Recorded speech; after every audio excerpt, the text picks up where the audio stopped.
Fuqarolarimiz uchun muhim bir yangilik.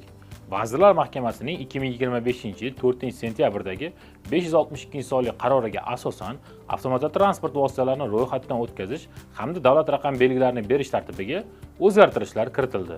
Ushbu qaror talablariga ko'ra, 1-chi, 2-chi, 3-chi toifadagi xaridorgir bo'lgan davlat raqam belgilari yagona oshirilgan to'lov evaziga Ichki ishlar vazirligi, Jamoat xavfsizligi departamenti, Yo'l harakati xavfsizligi xizmatining rasmiy SafeRoad YHXX mobil ilovasi orqali beriladi. Jarayonlar quyidagi ketma-ketlikda amalga oshiriladi.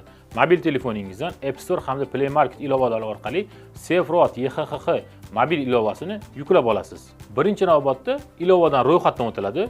Ushbu ilovadan ro'yxatdan o'tilgandan so'ng aynan ushbu bo'limdagi xizmatlar bo'limi tanlanadi. Keyingi bosqichda DXX xizmatlar oynasi ochiladi. Ushbu oynada avto raqam sotib olish bo'limi tanlanadi. O'zingizga yoqqan davlat raqam belgisini tanlaysiz va ushbu raqam uchun ariza yuborasiz. Arizalar muvaffaqiyatli shakllantirilgandan so'ng mobil ilova orqali sizga invoyslar yuboriladi. Jismoniy shaxslar 24 soat ichida, yuridik shaxslar esa 72 soat ichida to'lovlarni amalga oshirishlari kerak bo'ladi.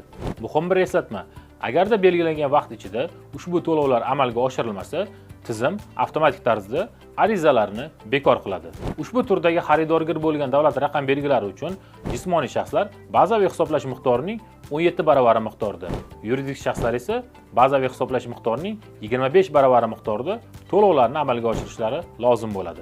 Barcha bosqichlar yakuniga yetgandan so'ng siz to'lov ma'lumotlaringizni tekshirishingiz va sotib olingan davlat raqam belgilarini 1 oy muddatda hududiy ro'yxatdan o'tkazish bo'limlaridan belgilangan tartibda rasmiylashtirib olib ketishingiz mumkin bo'ladi.